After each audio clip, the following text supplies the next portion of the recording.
And to talk about all things Oscars, we're now joined by Anne Wakefield Hoyt. She's a film critic for AARP. Thanks so much for joining our program.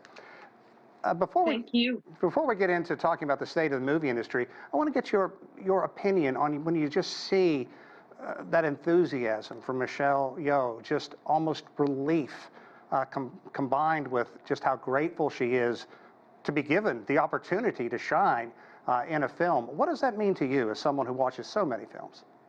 Well, it has been a wonderful journey because I believe she is, as she says, she's not only speaking for herself, but she wants other girls that look like her and that have not had the opportunity to get roles in Hollywood to know that there is a place for them there too. And the whole story of everything else, everything,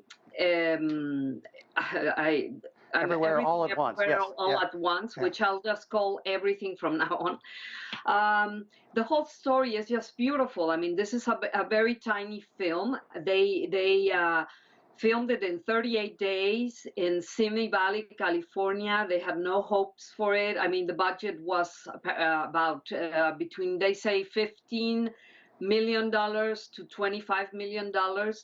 And suddenly, you know, it becomes this phenomenon, because that's what it is. I mean, it really is a phenomenon. It has raised more than $100 million worldwide.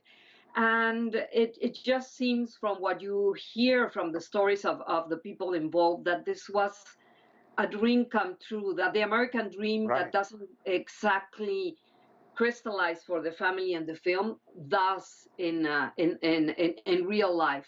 And it's no secret that the Oscars have been blistered in recent years for being lily white, and the fact that it is now embracing more people of color.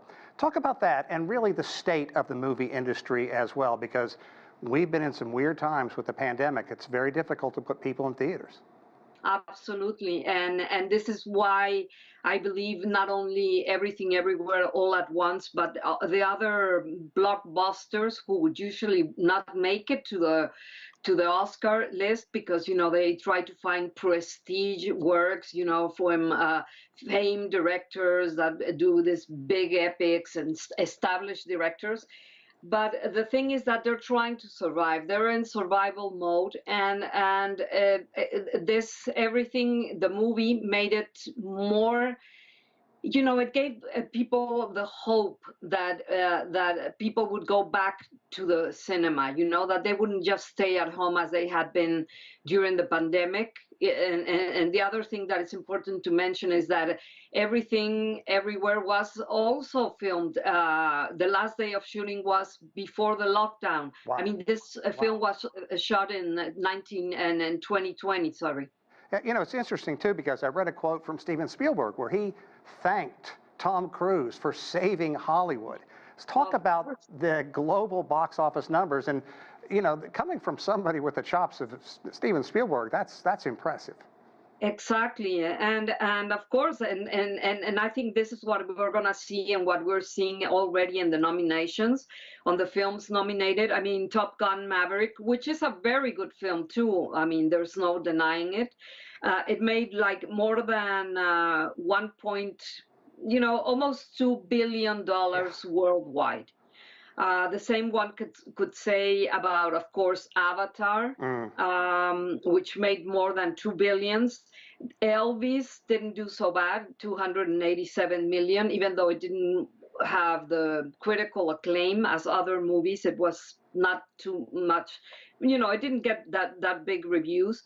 But I think this is a way of Hollywood of praising and recognizing and, you know, trying to make this big blockbusters movies that made the people go back to the cinemas to say thank you, and that's why they are there. Let's talk about that. How have filmmakers and theater owners adjusted their offerings, their way of operating to these changing consumer tastes? Because I love streaming, but you know what? I've seen enough Netflix in my life. I want to go back to the theater. Exactly, yes.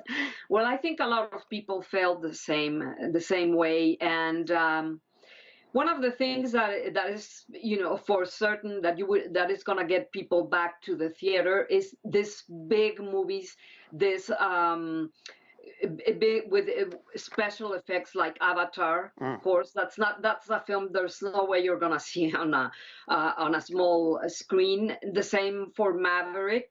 All right. Top Gun Maverick, and I would even say that a film like Everything Everywhere All at Once is one that you needed to see in the theater, because there's this multiverse, and there's so many things going on that if you're just looking at a small screen, I think you would lose a lot. Okay. Anne Wakefield Hoyt, I can't thank you enough. I'm looking forward to Sunday night. It's going to be exciting, and hope all the drama stays on the screen, not to some of the people hosting. But we'll talk about that later. Thanks so much. Okay, thank you.